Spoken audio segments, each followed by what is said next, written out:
દરેક દિવ્ય હરિભક્તોને ભાવથી જય સ્વામી નારાયણ। આજના પ્રવચનનો મુખ્ય વિષય 4 આની સત્સંગ છે। આમ તો 16 આની સત્સંગ એ આમ સંપૂર્ણ એક સત્સંગની સિદ્ધિ ગણાય છે અને આપણે પણ સત્સંગ દીક્ષા ગ્રંથની અંદર અને શ્રીજી મહારાજે એ શિક્ષાપત્રીની અંદર જે કહ્યું છે નિજાત્માનમ બ્રહ્મરૂપમ દેહત્રિય વિલક્ષણમ, તો એ સ્થિતિ સુધી આપણે એ 16 આની સત્સંગથી એ સંપૂર્ણ એ આપણે પામી શકીએ છીએ। પરંતુ આ 16 આની સત્સંગ કરવા માટે એ શરૂઆત તો આપણે આ 4 આની સત્સંગથી જ કરવી પડે। તો આજનું પ્રવચન માત્ર સાંભળવા માટે નથી, પણ એક જીવનમાં ઉતારવા માટે છે।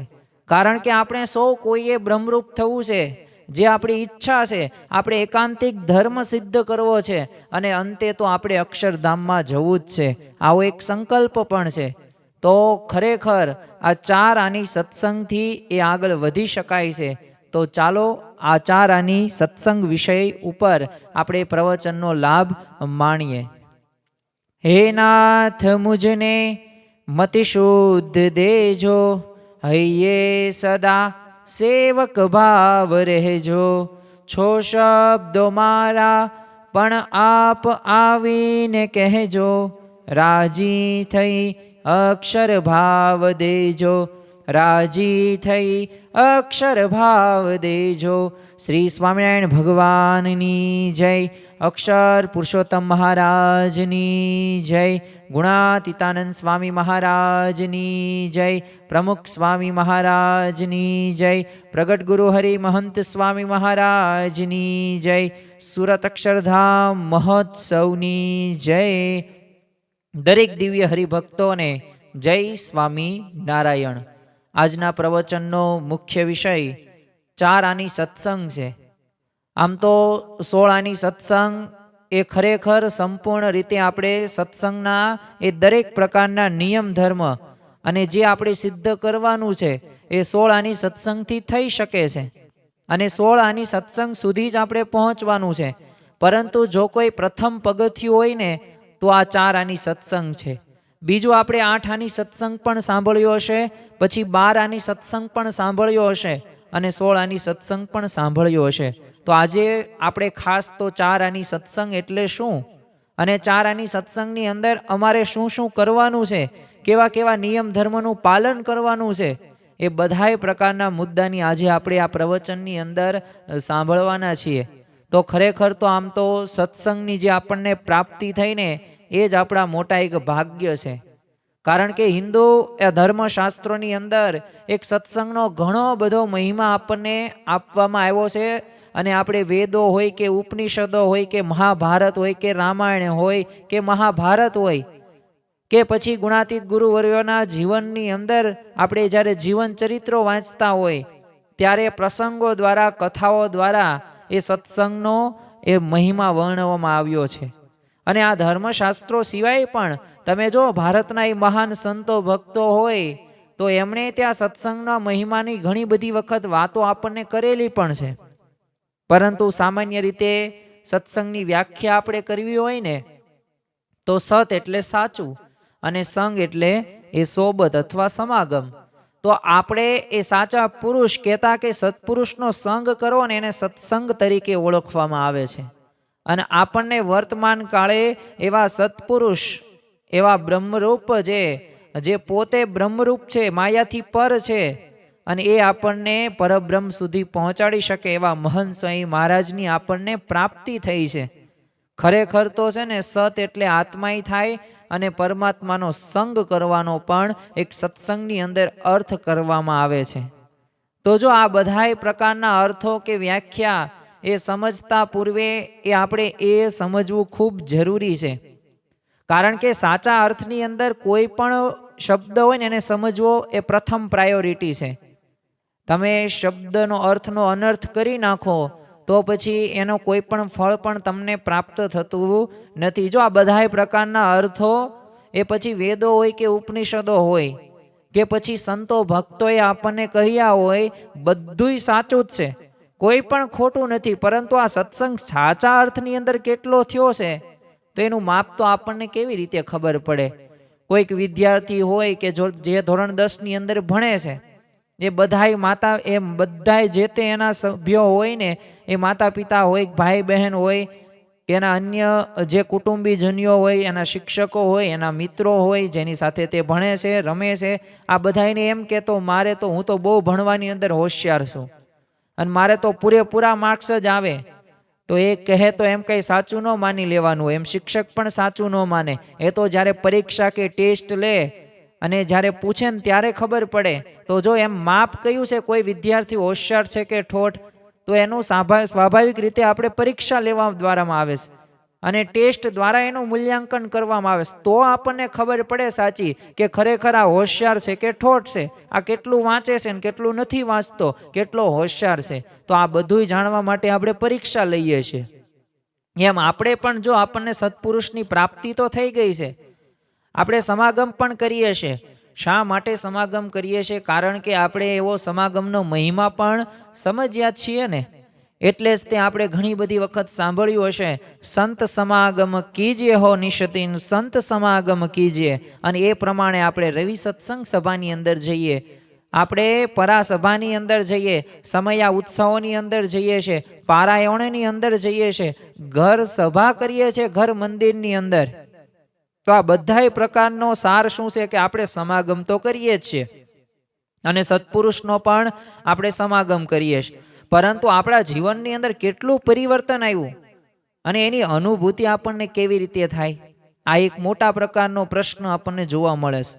જો યાદ રાખવું કે સમાગમ કરવાથી એ ખરેખર આપણા જીવનની અંદર પરિવર્તન આવવું જ જોઈએ. અને જો પરિવર્તન ન આવે ને તો એ સમાગમનો શું અર્થ? આ તો વાત કેવી થઈ, તમે સારામાં સારી શાળાની અંદર ભણવા ગયા, પરંતુ શિક્ષકો ભણાવે છે એ પ્રમાણે તમે ભણતા જ નથી, એના કોન્ટેક્ટમાં રહ્યો છો, પરંતુ હોશિયાર નથી થતા, તો ખામી કાંઈ શિક્ષકની નથી, એ ખામી આપણી છે. તો સત્સંગ શબ્દ નહીં, તે જો આપણે ખૂબ ઊંડાણથી આપણે સમજવા છતાં પણ એક સરળતાથી યોગીજી મહારાજે સરસ મજાનો એમને સમજાવ્યો. તારીખ હતી 4 ફેબ્રુઆરી અને 1965ના રોજ, જ્યારે યોગીજી મહારાજે જ્યારે સત્સંગ અંગે વાત સમજાવતા એમને કથા વાર્તાની અંદર સમજાવ્યું કે નાહવું, ધોવું, પૂજા પાઠ કરવો અને તિલક ચાંદલો કરવો ને, તો એ નિયમો એક જીવનમાં સિદ્ધ થાય ને ત્યારે 4 આની સત્સંગ થયો કહેવાય. હવે આપણે થોડીક અંતરદ્રષ્ટિ કરવાની છે કે આપણા જીવનની અંદર આ નાહવાનું તો આ ચાલો ઓકે છે, પછી પૂજા પાઠ તો ઓકે હશે, તેને અમુકને નહીં પણ હોય, તિલક ચાંદલો તો અમુકને શરમ આવતી હશે, અમુકને નહીં આવતી હોય, વગેરે નિયમો આપણા જીવનની અંદર કેટલા સિદ્ધ થયા. જો એ બધા સિદ્ધ થયા હશે તો સમજવાનું 4 આની સત્સંગ આપણે કર્યો. જો શરૂઆત આ 4 આની સત્સંગથી જ થાય છે અને ત્યાર પછી એ 10 ઇન્દ્રિયો છે અને 11મું મન. હવે 10 ઇન્દ્રિયો એટલે શું? 5 જે કર્મેન્દ્રિયો ભગવાને આપણને આપી છે, એ વાણી હોય, હાથ હોય, પગ હોય, શિષ્ણ હોય કે ગુદા હોય, તો જેના દ્વારા આપણે કર્મ કરીએ છીએ. અને 5 જ્ઞાનેન્દ્રિયો છે જેના દ્વારા આપણે જ્ઞાન પ્રાપ્ત કરીએ છીએ. જો આંખ જોવાથી જ્ઞાન પ્રાપ્ત થાય, કાન સાંભળવાથી જ્ઞાન પ્રાપ્ત થાય, નાસિકા જે આપણે સૂંઘવી છીએ એનાથી પણ જ્ઞાન પ્રાપ્ત થાય, જીભ જે આપણે સ્વાદ લઈએ છીએ એનાથી, અને ત્વચા એટલે કે સ્પર્શ. તો આ બધાથી આપણે જ્ઞાન પ્રાપ્ત કરીએ છીએ. તો 5 જ્ઞાનેન્દ્રિયો છે. તો આ બધું ભગવાનના માર્ગે જ ચાલે ને, તો 8 આની સત્સંગ કહેવાય. 4 આની સત્સંગ પછી આવે 8 આની સત્સંગ. તો હવે આપણે થોડુંક વિચાર વિમર્શ કરીએ ને ત્યારે આપણને ખ્યાલ આવશે કે ખરેખર તો મારી વાણી કે પગ હોય કે આ કાન હોય કે જીભ હોય કે ત્વચા હોય કે આંખ હોય, આ જે 10 ઇન્દ્રિયો ભગવાને આપીને એમાંથી 5-6 ઇન્દ્રિયો તો એ ભગવાન બાજુ જતી જ નથી. એ તો આ લોકનું જ બધું જોવે છે ને, હરે છે ને, ખાય છે ને, પીવે છે. તો જો સમજવાનું, હજી 8 આની સત્સંગ પણ નથી થયો. અને પછી આવે 4 અંતઃકરણ, જેની અંદર મન, બુદ્ધિ, ચિત્ત અને અહંકાર. હવે ભગવાનમય જ્યારે થાય ને ત્યારે સમજવાનું કે 8 આની સત્સંગ નહીં, 12 આની સત્સંગ થઈ ગયો. અને અંતે જે આપણે અક્ષરરૂપ થઈને આપણે પુરુષોત્તમ નારાયણમાં જોડાવાનું છે, તો 16 આની સત્સંગ ત્યારે પૂરો થઈ કહેવાશે. એટલે કે પૂરો સત્સંગ 16 આની સત્સંગથી થાય છે. પરંતુ એ પૂર્વે 4 આની સત્સંગ આપણે સમજવો ખૂબ જરૂરી છે. જો આપણે સૌ કોઈએ સંપૂર્ણ એક સત્સંગની સિદ્ધિ સુધી પહોંચવું છે. આમાંથી કોઈ પણ એવા હરિભક્તો છે કે જેમણે એ આ 16 જે આની સત્સંગ સુધી પહોંચવું જ નથી, એટલે કે સંપૂર્ણ સત્સંગની પ્રાપ્તિ એમને કરવી જ નથી, એ લાભ મેળવવો જ નથી, તો કોઈની આવી ઈચ્છા ન હોય. દરેકને એક સંપૂર્ણ સત્સંગની સિદ્ધિ સુધી પહોંચવું છે. પરંતુ પ્રશ્ન થાય કે શરૂઆત ક્યાંથી કરીએ? તો આજના પ્રવચનનો જો વિષય છે ને 4 આની સત્સંગ, બસ આ 4 આની સત્સંગથી જ શરૂઆત કરવાની છે. અને જો આ 4 આની સત્સંગ આપણે વ્યવસ્થિત રીતે પાળીશું તો ખરેખર આપણે એ 8 આની સત્સંગમાં આવીશું, 12 આની સત્સંગમાં આવશું અને છેલ્લે 16 આની સત્સંગની અંદર પણ આવી જશું. પરંતુ આ 4 આની સત્સંગ પણ એક આમ વ્યવસ્થિત પાળવો ને ઘણો બધો કઠણ પડી જાય છે. આજે આપણે એવા ઉદાહરણો જોવાના છે કે જેમના જીવનની અંદર આ 4 આની સત્સંગની કેટલી પોતે અસ્મિતા હતી, અને અસ્મિતા એ સત્પુરુષની પ્રાપ્તિને, ભગવાનની પ્રાપ્તિના લીધે તેમને આ 4 આની સત્સંગ એ ખરેખર રીતે એમને પાળેલો છે. તો એમનામાંથી આપણે પ્રેરણા લેવાની. જો આજનું પ્રવચન સાંભળવા માટે નથી, યાદ રાખવું, ઘણી બધી વખત આપણે આ પ્રવચનોને છે ને સાંભળી નાખીએ છીએ અને મનને શાબાશી પણ આપી દઈએ છીએ કે હા તે પ્રવચન સાંભળ્યું, પણ વાસ્તવમાં પ્રવચનમાંથી આપણે કેટલું શીખ્યા, કેટલું જીવનની અંદર આગળ વધ્યા ને એ ઘણે બધું મહત્વનું હોય છે. એકવાર છે ને એક ગામની અંદર બ્રહ્માનંદ સ્વામી છે ને એક કણબીન છોકરાને સત્સંગની બધી વાતો સમજાવતા હતા અને કહેતા કે રોજ નાવું ધોવું પૂજા પાઠ કરવો. એટલે ત્યાં તે એક પડખે બેઠેલા છે ને 80 વર્ષના એક ભાભા હતા. હવે આ જ્યારે બ્રહ્માનંદ સ્વામી સમજાવતા હતા ને વચ્ચે બોલ્યા અને વાત કરી કે સાધુ મહારાજ, આ કણબીના છોકરાને આ બધું શું શીખવાડો છો? એ તો વહેલો ઉઠીને સીધું શિરામણ કરીને ખેતરે જાય છે ને મોલ તો પાકે, અને આમને આવું ન પોસાય. તમે મને પૂછો ને તો મને 80 વર્ષ થયા, પણ હરામ છે કે મેં પૂઠે હાથ અડાડ્યો હોય તો હવે વિચાર કરો કે સોચ ગયા પછી પણ પાણી ન લેનાર જે મનુષ્યને એ સત્સંગનો સાચો અર્થ કેવી રીતે સમજાય? આ એક મોટો પ્રશ્ન છે. જો એટલે જ તે 16 આની એ સત્સંગ સુધી પ્રગતિ કરવા માટે છે ને દેહની શુદ્ધિ અત્યંત આવશ્યક છે. કારણ કે એ પહેલા તનની શુદ્ધિ કરીશું ને તો ખરેખર એ મનની શુદ્ધિ આપોઆપ થઈ જશે. જો બાહ્ય રીતે પણ આપણે સુધરવાનું પ્રથમ છે ને પછી આંતરિક રીતે પણ આપણે સુધરી શકીશું. બાહ્ય રીતે નકરી અસ્વસ્થતા આપણને જોવા મળશે તો પછી આંતરિક શુદ્ધતા ક્યારે આવશે? એક છે ને કણબી ખેતરે આવતો હતો અને ત્યાં જ વરસાદ પડ્યો, એટલે કણબી તો સ્વાભાવિક રીતે વરસાદની અંદર પલળી ગયો. એટલે એવું બોલવા લાગ્યો કે મારો વરસાદ બહુ ગંધાય છે.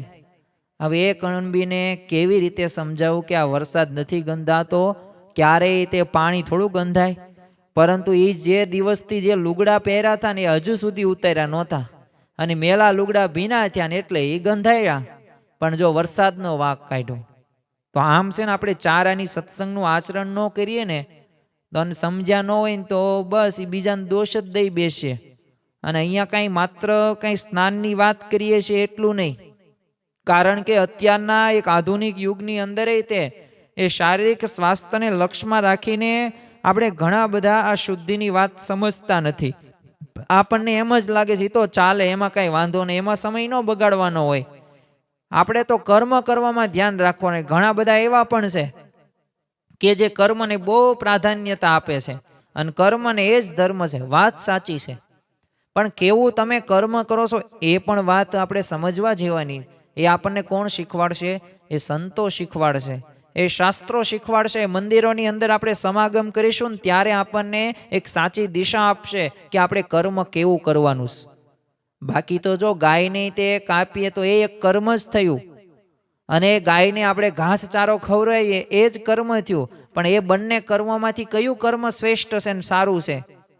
તો એ ખરેખર ગાયને આપણે ઘાસ ખવડાવીએ ને એ કર્મ સારું થયું. તો આનો વિવેક કોણ આપશે? એ વિવેક આપણને શાસ્ત્રો આપશે, સંત આપશે. મંદિરોની અંદર જઈશું ત્યારે એ સમાગમથી શક્ય છે. બોચાસણમાં તે એક બોચાસણ સંસ્થાના એક પશુપાલ કલ્યાણ કેન્દ્રમાં છે ને ઢોરો લઈને આવેલો એક બાબાએ છેલ્લા 40 વર્ષથી પોતે નહાયા નહોતા. હવે વિચાર કરો કે આ પોતે એક તનની શુદ્ધિ ન હોય તો પછી મનની એ આંતરિક રીતે શુદ્ધિ ક્યારે આવશે? લંડનમાં તે યુવકને પૂછ્યું હતું કે રોજ તું સ્નાન કરે છો કે નથી કરતો? એટલે યુવકે શું જવાબ આપ્યો કે અઠવાડિયે જ નહાયો નથી, પણ હજુય તે બીજું અઠવાડિયું છે ને સહેલાઈથી ચાલી જશે, એટલે તમે કાંઈ ઉપાધિ ન કરતા મારા સ્નાનની. આપણે ઘણી બધી વખત આવી રીતે ટીકડી લઈ લે છે.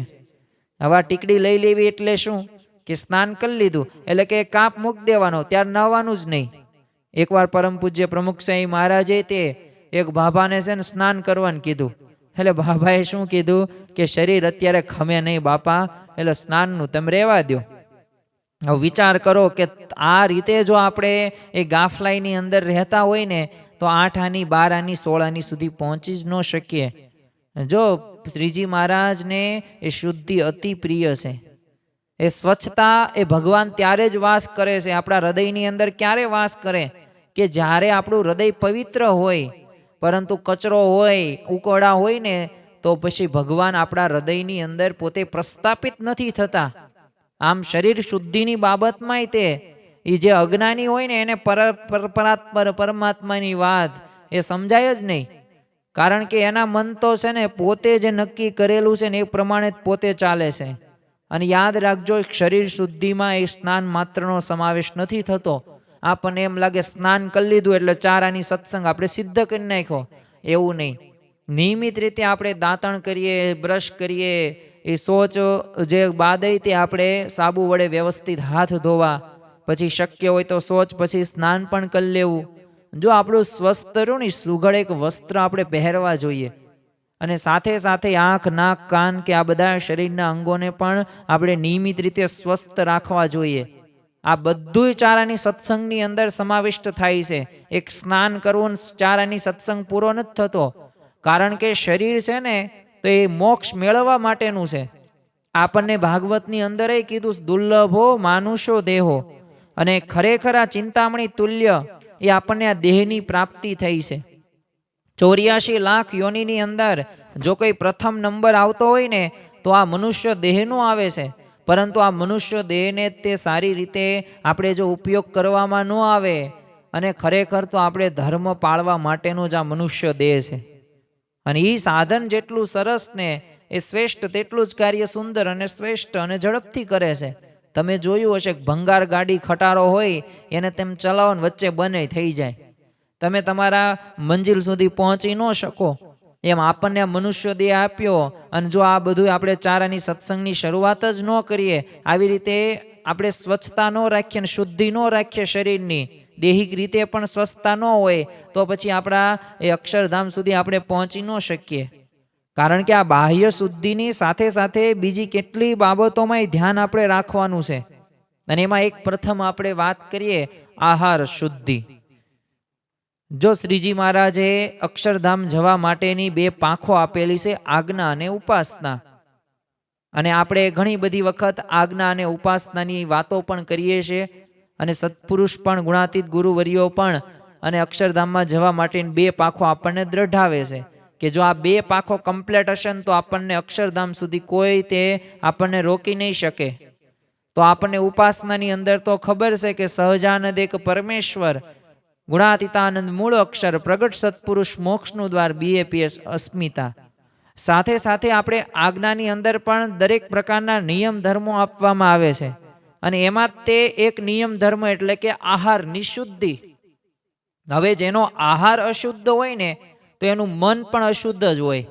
તમે લસણ ડુંગળી વાળું જમતા હોય ને તો ભગવાન કાંઈ તમારી નજીક આવે જ નહીં, હૃદયની અંદર નિવાસ ન કરે. કારણ કે શ્રીજી મહારાજને, સત્પુરુષને ડુંગળી લસણથી એ પોતે એલર્જી છે. અને જો તમે એવી અભક્ષ્ય એવી વસ્તુઓ ખાતા હોય, નિષેધ કરેલો હોય ને એ ખાતા હોય, મન માગ્યું તમે જમતા હોય ને તો એ ભગવાનને અને સંતને ગમતું નથી. કારણ કે એટલે જ તે ખાવા પીવાની તે ચીજ વસ્તુની અંદર આપણે વિવેક રાખવાનો છે. એ માંસ હોય કે ઈંડા હોય કે ડુંગળી હોય કે લસણ હોય કે હિંગ હોય, હવે આવી તમે અભક્ષ્ય ચીજો ગમે એવા સંજોગોમાં તે મોઢામાં આપણાથી મુકાય જ નહીં. શરૂઆત અહીંથી થવાની છે.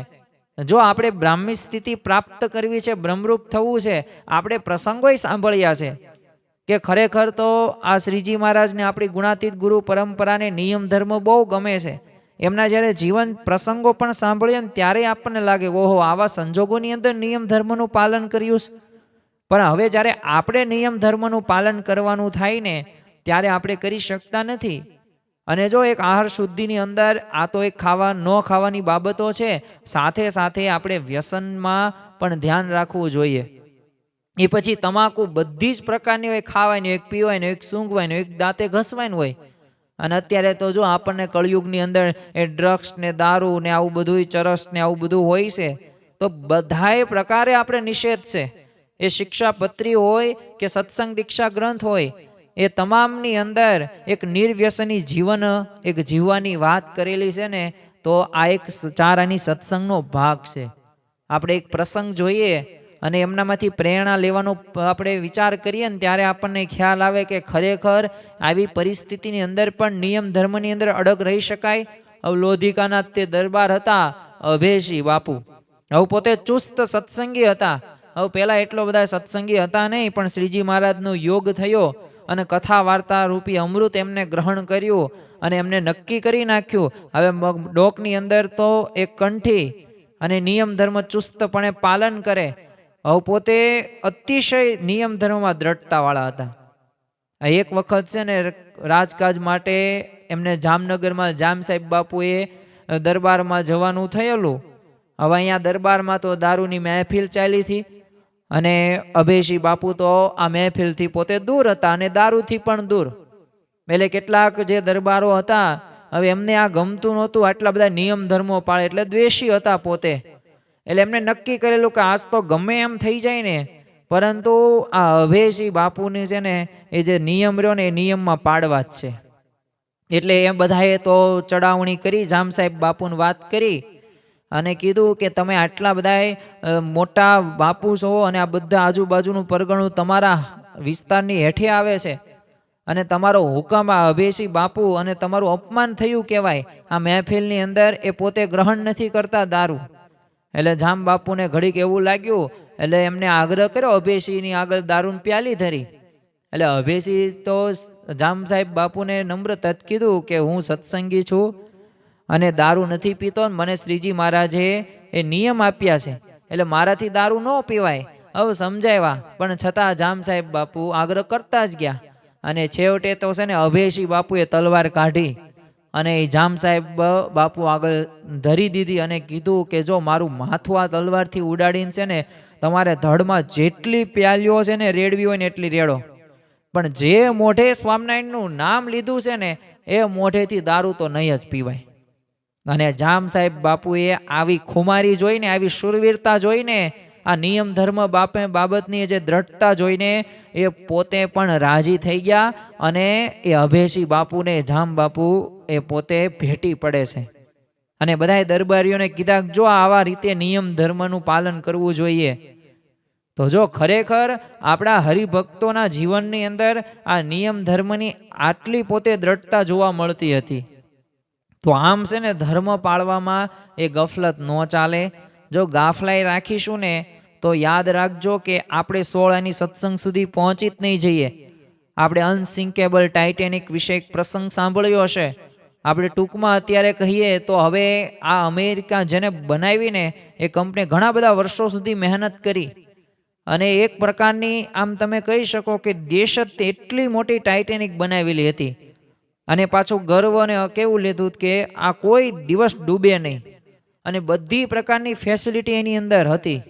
અને પ્રથમ જ તે પોતે મુસાફરીમાં નીકળી, સારા સારા વ્યક્તિઓએ બધી ટિકિટો લીધેલી, ધનિક હતા એમાંથી ઘણા બધા, નાના નાના બાળકો હતા, વૃદ્ધો હતા, યુવાનો હતા, યુવતીઓ હતા.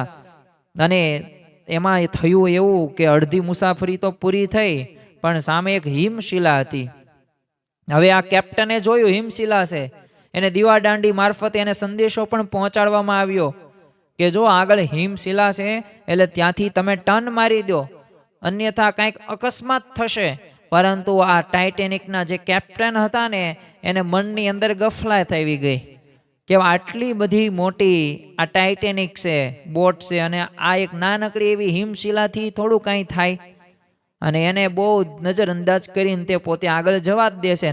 ત્યાં તે ટાઇટેનિકના મધ્ય ભાગની અંદર પોતે ઘસાતી એ હિમશિલા પોતે તો તૂટી જાય, પણ સાથે સાથે ટાઇટેનિકના એ વચ્ચેથી તિરાડ પડી ગઈ અને પાણી ધીમે ધીમે ભરાવા લાગ્યું અને એ ટાઇટેનિક માટે કહેવાતો અનસિંકેબલ, પરંતુ પ્રથમ જ તે એની જે મુસાફરી હતી ને એમાં પોતે ડૂબી ગઈ અને એમાં ઘણા બધા વ્યક્તિઓનું મૃત્યુ પણ થાય છે. તો જો એક ગાફલાએ રાખી પણ જો ટર્ન મારી દીધો હોત તો ટાઇટેનિક હજુ હોત, પણ ન રહી. કારણ શું હતું? એ ગાફલાય. એમ ગાફલાય આપણે નિયમ ધર્મમાં આપણે 1% એવી રીતના શીર સાટે મક્કમતાથી પાલન કરવું જોઈએ. અને જો શ્રીજી મહારાજના સમયની અંદર તે જેવી દ્રઢતાવાળા સત્સંગી હરિભક્તો હતા ને, તો એવા જ હરિભક્તો અત્યારે વર્તમાન કાળે તે એ પરમ પૂજ્ય મહંત સ્વામી મહારાજની કૃપાથી એ પવિત્ર જીવન જીવી રહ્યા છે. એ દેહ શુદ્ધિ હોય કે આહાર શુદ્ધિ હોય, એ નિયમો એ ભારત દેશ હોય કે પછી વિદેશ હોય, એ કોઈ પણ પરિસ્થિતિ હોય ને છતાં પણ એ નિયમ ધર્મની અંદર દ્રઢતાથી પાલન પણ કરે છે.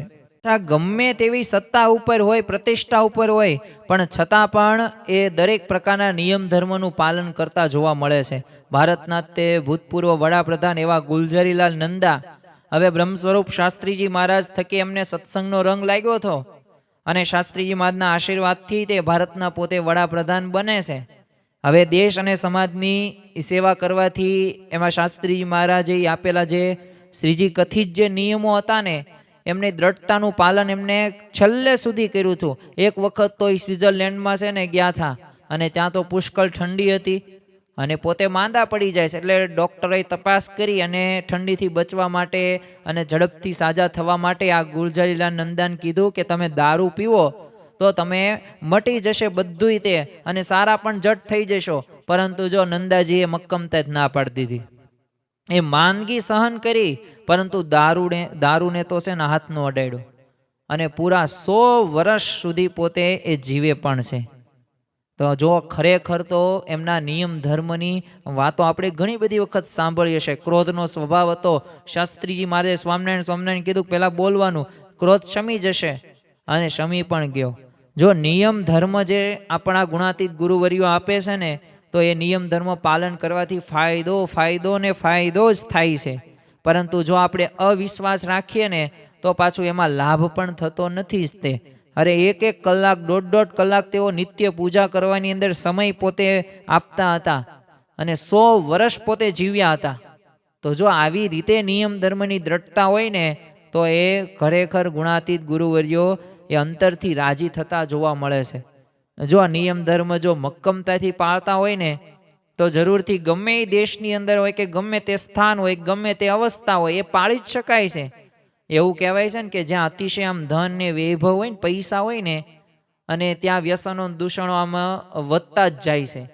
પરંતુ આ 4 આની સત્સંગની દ્રઢતા હોય ને તો એ સહજતાથી વ્યસનો અને દૂષણોથી પણ તમે અલગ રહી શકો છો. લંડનમાં તે રહેતા એક ધનવાન હરિભક્તોના એક દીકરાનો સંપૂર્ણ પોતે નિર્વ્યસની પવિત્ર જીવન જીવે છે. આજે જો અમેરિકા હોય કે દક્ષિણ આફ્રિકા હોય કે પછી લંડનની અંદર આબુધાબીની અંદર એ હરિભક્તો હોય, નિર્વ્યસની પોતે પવિત્ર જીવન જીવે છે. એ સ્વામીશ્રીની કૃપાથી આવા તો ઘણા બધા હરિભક્તો એક સત્સંગીઓ એ ઘણા બધાને નિર્વ્યસની કરે પણ છે અને વ્યસન મુકાવાની વાત પણ કરે છે.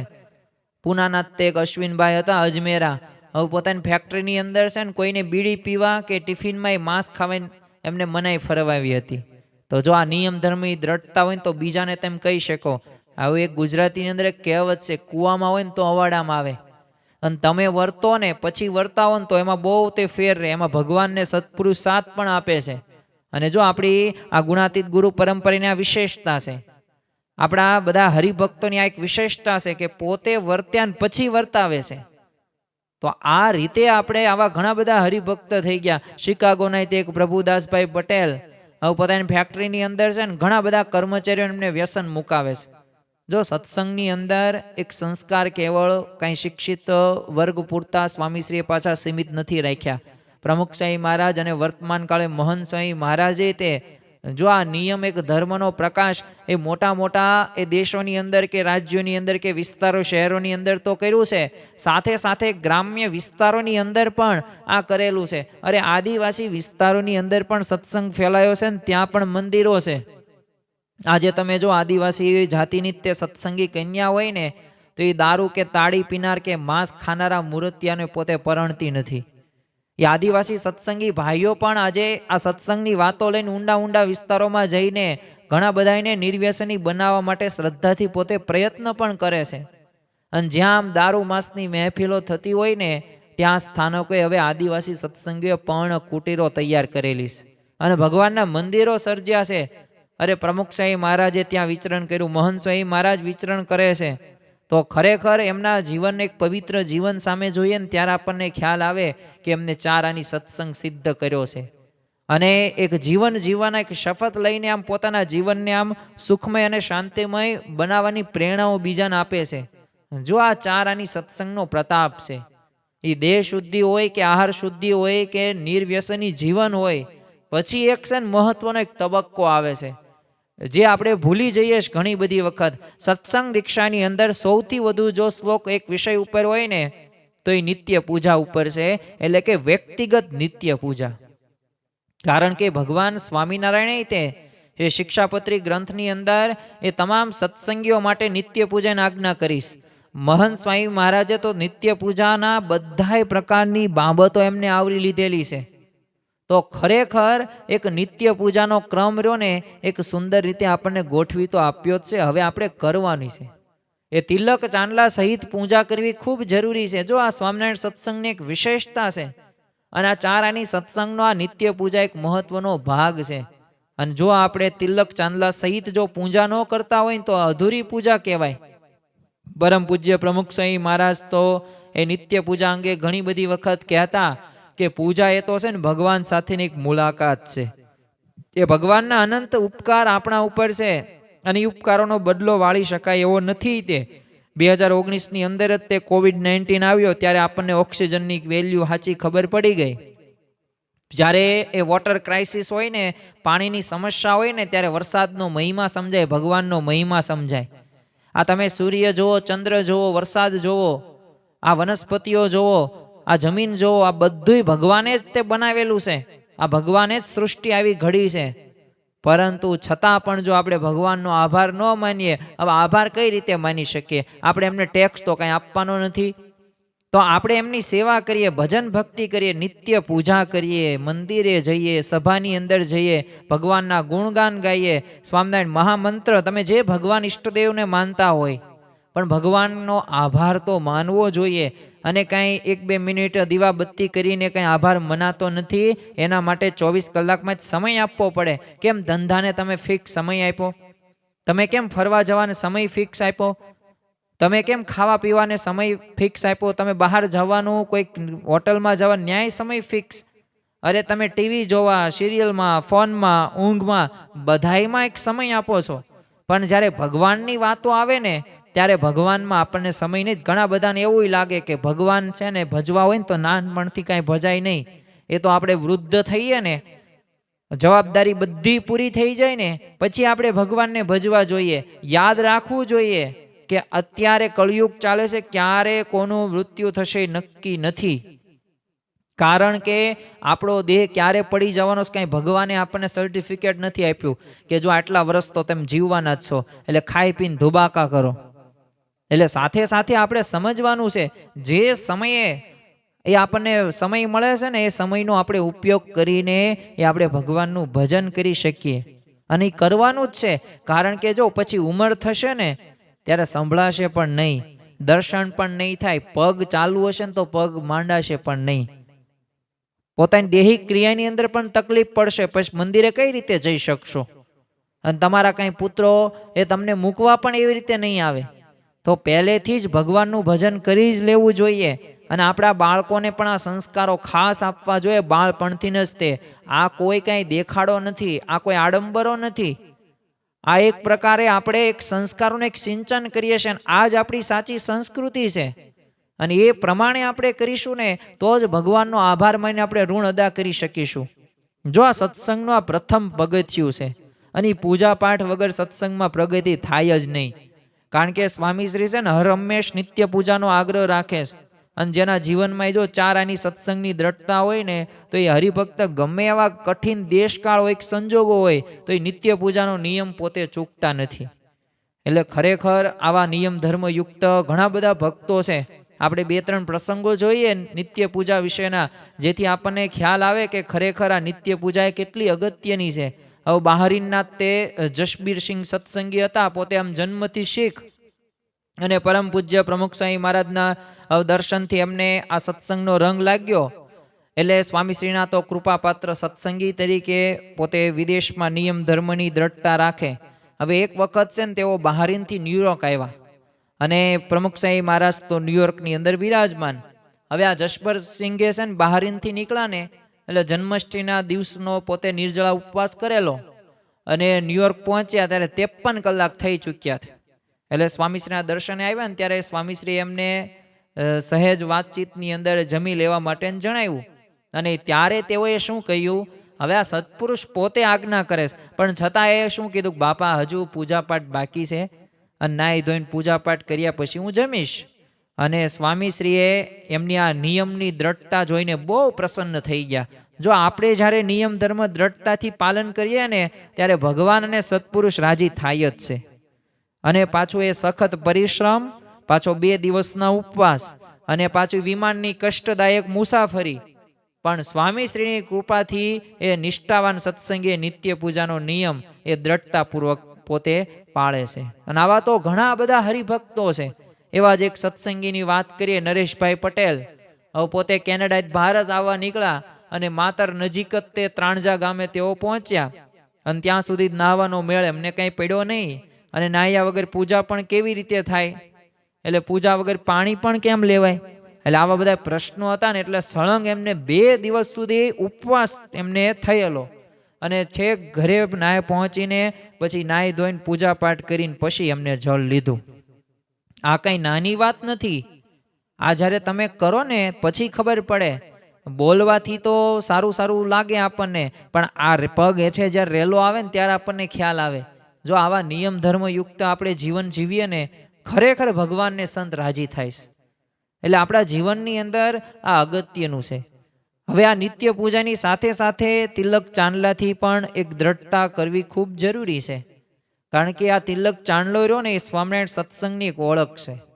અને 4 આની સત્સંગની તે પૂરી ઓળખ પણ આ તિલક ચાંદલાથી જ થાય છે. કારણ કે તિલક ચાંદલાના હિસાબે જો વ્યસનોથી દૂર રહેવાય. તમે જોયું હશે કે તમે તિલક ચાંદલો કર્યો હશે, અને પાણીપુરીની લારીએ અથવા હોટલની અંદર અથવા ડુંગળી લસણવાળું જમવામાં કેટલી તમને શરમ આવે જો બચી ગયા ત્યાંથી. બીજું, તમે ત્યાં જમતા હોય ને બીજા જોવે ને તો તમને શરમ પાછી આવે. એટલે આ તિલક ચાંદલો હોય ને તો તમે એનાથી રક્ષણ થાય. અરે તમારી પાસે કોઈ ઊભા હોય ને ગાળું પણ ન બોલે, અપશબ્દો પણ ન બોલે. અત્યારે તો કેવું આપણને સ્વાભાવિક રીતે આ કળિયુગના જે અધાણો છે એવા કુસંગીઓ હોય છે કે અપશબ્દો સિવાય કોઈની સાથે વાત ન કરે.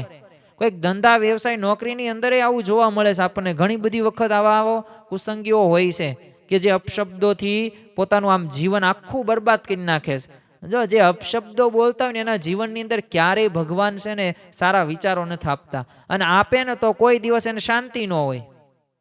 એટલે આવા અપશબ્દો વાળા હોય ને એનાથી દૂર. પણ કોણ રાખશે આપણને, બચાવશે કોણ? તો આ તિલક ચાંદલાથી શક્ય છે. કારણ કે આ તિલક ચાંદલાથી એ કુસંગી મિત્રોથી પણ આપણે બચી શકીશું, વ્યસનોથી દૂર રહી શકીશું. અને આના લીધે એ આહાર વિહારમાં પણ વિવેક આવી જ જશે ધીમે ધીમે. એટલે પ્રમુખ સ્વામી મહારાજે હંમેશા તિલક ચાંદલા સહિત નિત્ય પૂજાનો આગ્રહ રાખે છે. અને તિલક ચાંદલા વગરની પૂજા છે ને અધૂરી જ ગણવાની.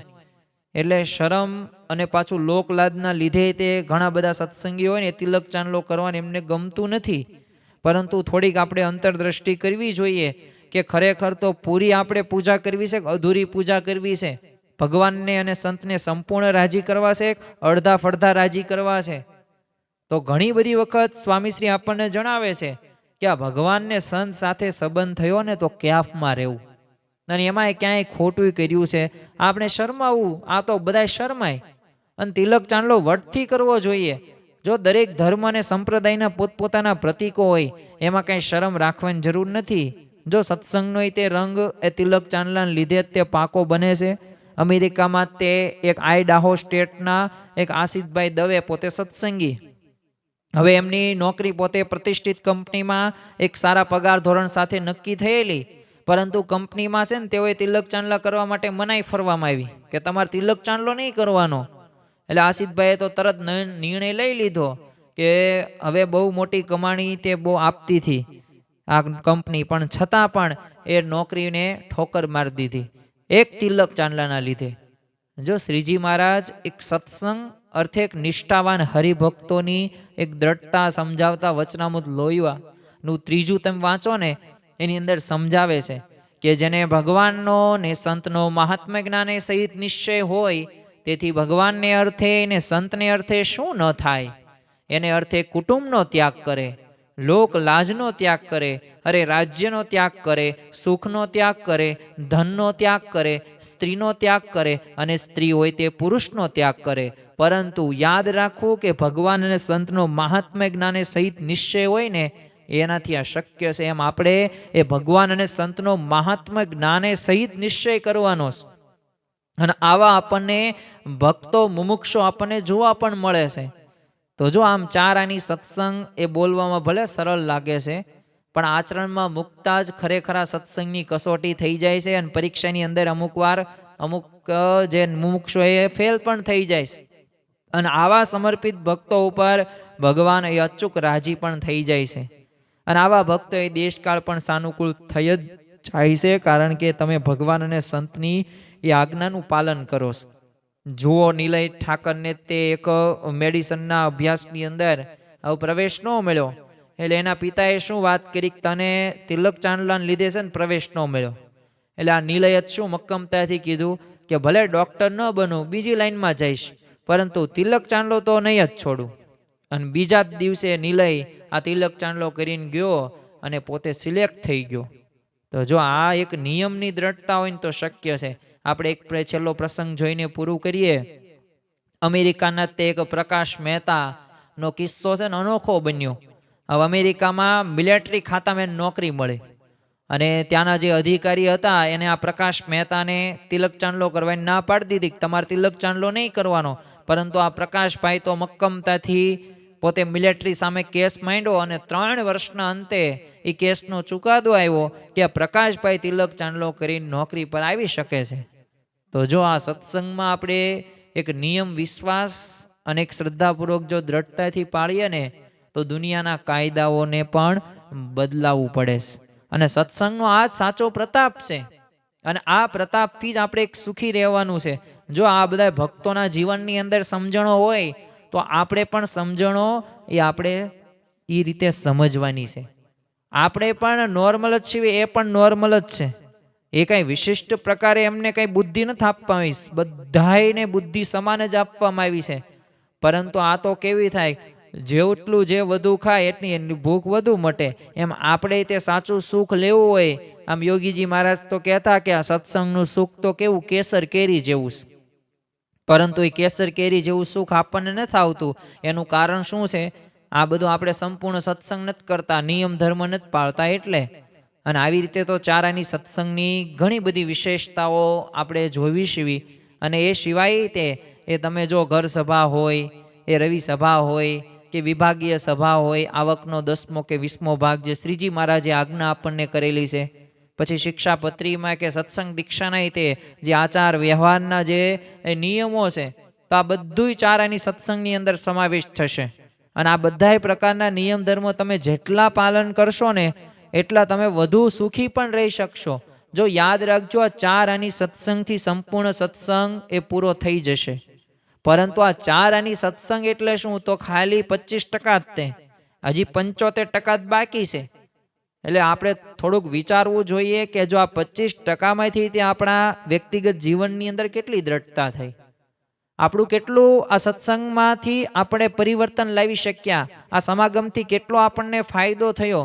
જો આપણે પ્રગતિ કરીને સત્સંગ આત્મસાત કરી રહ્યા હોય ને તો એ કાંઈ બાહ્ય આડંબરમાં જ રાજ્ય છે, યાદ રાખવું. કારણ કે ચાર આની સત્સંગ એ ખરેખર તો અંતરદ્રષ્ટિ કરાવનારો તો એક સત્સંગ છે. માટે આ ચાર આની સત્સંગની દ્રઢતા થશે ને તો જ તે આપણે એ ચાર આની સત્સંગ, પછી 8 આની સત્સંગ, 12 આની સત્સંગ, અને 16 આની સત્સંગ સુધી પહોંચી શકીશું. અને જે મહંત સ્વામી મહારાજનું એ જે પ્રિય શ્લોક છે સત્સંગ દીક્ષા ગ્રંથની અંદર, અને શ્રીજી મહારાજે પણ એ શિક્ષાપત્રીની અંદર લખ્યો છે, નિજાત્માનમ બ્રહ્મરૂપમ દેહત્રિય વિલક્ષણમ. તો આ બ્રહ્મરૂપ સુધી આપણે પહોંચી જશું અને એકાંતિક ધર્મ પણ આપણે સિદ્ધ કરી શકીશું. એટલે કે જેમ ધોરણ 10નો વિદ્યાર્થી હોય ને, તો એમ નામ કોઈ વિદ્યાર્થી 15 વર્ષનો થઈને 10માં નથી આવતો.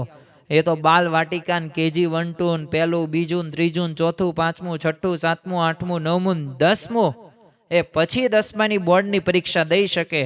એ સરકારે જે ક્રાઇટેરિયા નક્કી કર્યો ને એ પ્રમાણે પોતે દઈ શકે. એમ કાંઈ કોલેજની એ 10 વર્ષમાં એમ કાંઈ દઈ ન શકીએ. એવી જ રીતે આપણે સંપૂર્ણ સત્સંગ સુધી પહોંચવું છે. એ આપણે અક્ષરધામમાં જવું છે. એકાંતિક ધર્મના જે અંગો છે, ધર્મ જ્ઞાન ભક્તિ અને વૈરાગ્ય પણ સિદ્ધ કરવા છે ને, તો એના માટે શરૂઆત આપણે 4 આની સત્સંગથી કરવી જોઈએ. તો આજના પ્રવચનની અંદર ખાસ આપણે સાંભળવા માટે નહીં, પણ જીવનમાં કંઈક ઉતારીએ અને પ્રગતિ કરી શકીએ એવી આજના દિવસે મહારાજ સ્વામીના ચરણોમાં પ્રાર્થના. અને સાથે સાથે આપણે સૌ કોઈ આ નિયમ ધર્મયુક્ત જે આપણને એ 4 આની સત્સંગની અંદર આવે છે એનું આપણે દરરોજ એક થોડુંક આપણે માર્ક્સ પણ રાખવું પડે કે આજે મેં આ કર્યું, આ બાકી રહી ગયું, જેથી ધીમે ધીમે એ ભગવાન અને સંત એ આપણને મદદ કરશે. અને દરરોજ પ્રાર્થના તો અવશ્ય કરવી કે હું આ નિયમ ધર્મયુક્ત જીવન જીવી શકું અને તમને રાજી કરી શકું એવી બળ બુદ્ધિ અને શક્તિ આપજો. શ્રી સ્વામિનારાયણ ભગવાનની જય.